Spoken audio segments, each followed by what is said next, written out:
Packaging of DNA helix. DNA helix packaging topic கீழே பார்க்கலாம்ப்பா. ஜீனோமோட டோட்டல் நியூக்ளியோடைட் பேசஸ் வந்து நம்மளுக்கு தெரியும். எவ்வளோ பேஸ் பேர் வந்து இருக்குப்பா, நமக்கு ஹாப்ளாய்ட் கண்டென்ட் கொடுத்துருந்தாங்க 3.3 × 10⁹ கொடுத்துருந்தாங்க. இது வந்து டிப்ளாய், ஏன்னா 6.6 × 10⁹ பேஸ் பேர்ஸ் வந்து ஹியூமன்ல இருக்குப்பா. இப்போ லென்த் ஆஃப் டிஎன்ஏ, அதாவது இப்போ மொத்த எத்தனை பேஸ் பேர் இருக்கு அப்படிங்கிறத கொடுத்துட்டாங்க. And also distance between the base பேரும் நம்மளுக்கு கொடுத்துட்டாங்க. மொத்தம் எத்தனை பேஸ் பேர் இருக்கு, 6 × 10⁹, ஏன்னா ஹியூமன் டிப்ளாய்ங்கிறதுனால. அப்போ டிஸ்டன்ஸ் பிட்வீன் த பேஸ் பேர் எவ்வளவு கொடுத்துருக்காங்க, 0.34. ரெண்டையும் மல்டிப்ளிகேஷன் பண்ணோம் அப்படின்னா நமக்கு லென்த் ஆஃப் டிஎன்ஏனுடைய லென்த் வந்து கிடைக்கும். எவ்வளோன்னு பார்த்தீங்கன்னா 2.2 மீட்டர்ஸ் வந்து கிடைக்கும். ஓகே, நம்ம என்சிஆர்டியில் என்ன கொடுத்துருக்காங்கன்னா ஈகோலைனுடைய லென்த் ஆஃப் டிஎன்ஏ பார்த்தீங்கன்னா 1.36 மில்லிமீட்டர், அதாவது லென்த் கொடுத்துட்டாங்க. என்ன கேட்குறாங்க, பேஸ் பேர் கொடுத்து இப்போ என்ன பண்ணணும், மல்டிப்ளிகேஷன் பண்ண மாதிரி இதை டிவிஷன் பண்ணணும், அவ்வளோதான். அதாவது total length divided by space in between the base pair, இதை டிவைட் பண்ணோம்னா நமக்கு எத்தனை நம்பர் ஆஃப் பேஸ் பேர்ஸ் வந்து ஈகோலையில் இருக்கு அப்படிங்கிறது கிடைக்கும்.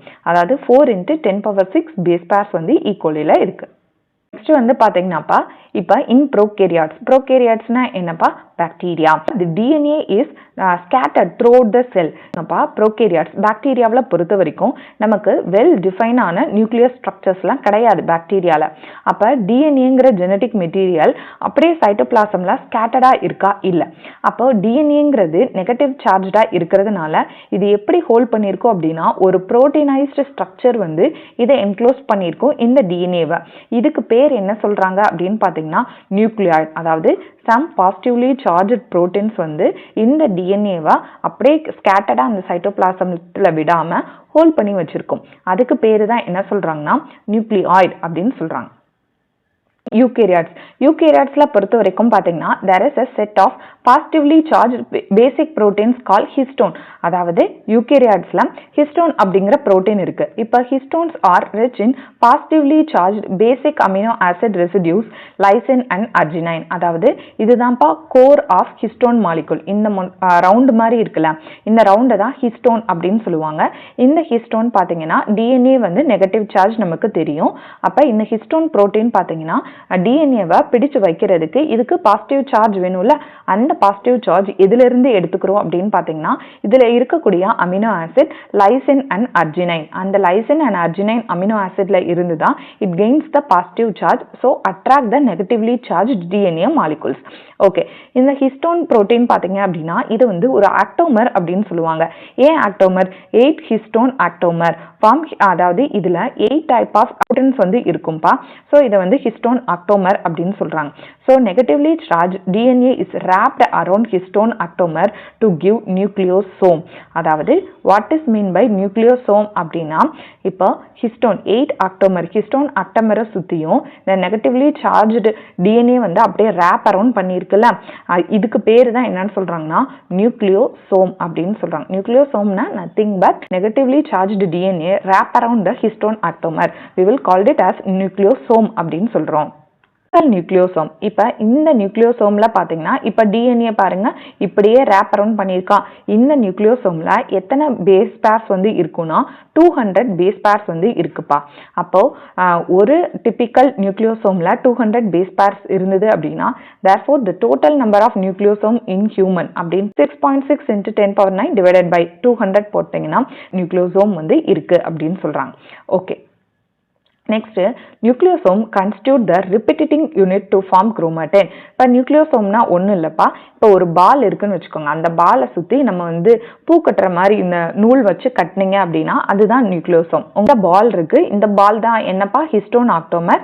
இதை சுற்றியும் எது வந்து ரேப் அரவுண்ட் பண்ணியிருக்குப்பா, டிஎன்ஏ வந்து ரேப் அரவுண்ட் பண்ணியிருக்கு. எஸ், இதை தான் நியூக்ளியோசோம் அப்படின்னு சொல்கிறாங்க. இப்போ மல்டிபிள் நியூக்ளியோசோம் இப்படியே ரிப்பீட்டடாக வந்து ஜாயின் ஆகி தான் நம்ம என்னன்னு சொல்கிறாங்கன்னா குரோமாட்டின் ஃபைபர் ஃபைபர்ஸ் அப்படின்னு சொல்றாங்க. அப்ப இப்ப தெரியுதுங்களா, குரோமாட்டின்னா என்ன? நியூக்ளியோசோம் நிறைய ஹிஸ்டோன் ஆக்டோமரும் டிஎன்ஏவும் சேர்ந்து நியூக்ளியோசோம் ஃபார்ம் பண்ணியிருக்கோம். நிறைய நியூக்ளியோசோம் சேர்ந்தது தான் குரோமாட்டின். அப்ப chromatin is a thread like stained bodies. இந்த thread like stained bodies தான் குரோமாட்டின். அப்ப இந்த குரோமாட்டின் ஃபைபர்ஸ் நிறைய கண்டென்சேஷன் ஆகி தான் நமக்கு எது வந்து ஃபார்ம் பண்ணுது? குரோமோசோம் வந்து ஃபார்ம் பண்ணுது அப்படின்னு சொல்றாங்க. அதாவது நியூக்ளியோசோம்லாம் ஒன்னா சேர்ந்து குரோமாட்டின் ஃபைபர், இந்த குரோமாட்டின் ஃபைபர்லாம் சேர்ந்து தான் நமக்கு குரோமோசோம் வந்து ஃபார்ம் பண்ணும். ஓகே, அப்ப இந்த நியூக்ளியோசோம் இன் குரோமாட்டின், இந்த குரோமாட்டின்ல இருக்கக்கூடிய இந்த நியூக்ளியோசோம் பாத்தீங்க அப்படின்னா எப்படி இருக்கும்? பீட்ஸ் ஆன் ஸ்ட்ரிங், அதாவது ஒரு ஸ்ட்ரிங்ல ஒரு நூல்ல பாத்தீங்க அப்படின்னா ஒரு பீட்ஸ் பாசியமணி வந்து கட்டின மாதிரி இருக்கும். அண்ட் ஆல்சோ கலர்டு பாடிஸா வந்து மைக்ரோஸ்கோப்ல தெரியுது அப்படின்னு சொல்றாங்க. குரோமாட்டின் ஃபைபர்ஸ் பாத்தீங்கன்னா coil and condensed at metaphase stage. இப்போ நம்ம செல் டிவிஷன் சாப்டர்லயே நல்லா படிச்சிருப்போம். குரோமோசோமல் கண்டென்சேஷன் ஆகும் மெட்டாஃபேஸ் ஸ்டேஜ்ல படிச்சோம்ல, அதுதான் சொல்றாங்க மெட்டாஃபேஸ் ஸ்டேஜ் ஆஃப் குரோமோசோம். அப்ப higher level of packaging of chromatin requires non histone chromosomal proteins. நமக்கு ஹை லெவல்ல பேக்கேஜிங் ஆகிறதுக்கு இன்னொரு புரோட்டீன்ஸ் வந்து நம்மளுக்கு தேவை. அந்த புரோட்டீன் பாத்தீங்கன்னா நான் ஹிஸ்டோன் குரோமோசோமல் புரோட்டீன்ஸ் அப்படின்னு சொல்றாங்க. இப்போ டிஎன்ஏல பாத்தீங்கன்னா குரோமாட்டின்ஸ் வந்து 2 ஃபார்ம்ல வந்து இருக்கும்பா.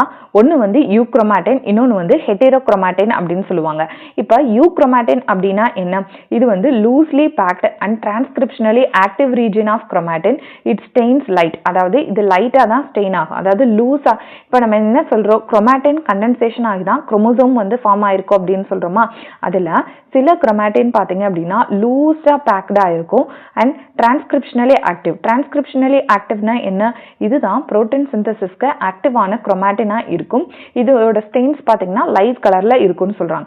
இதே ஹெட்டெரோக்ரோமாட்டின் அப்படின்னா என்னன்னு பாத்தீங்கன்னா டென்ஸ்லி பேக்ட், பயங்கரமா காம்பாக்டா டென்ஸ்லி பேக்டா இருக்கும். இப்போ ரொம்ப இறுக்கமா இருக்கும்போது அது டிரான்ஸ்கிரிப்ஷனலி ஆக்டிவா இருக்காது. டிரான்ஸ்கிரிப்ஷனலி ஆக்டிவா இன்ஆக்டிவ்னா என்னப்பா? புரோட்டீன் சிந்தசிஸ் வந்து கம்மியா இருக்கும். இட் ஸ்டெயின்ஸ் டார்க் கலர்ல இருக்கும் அப்படின்னு சொல்றாங்க.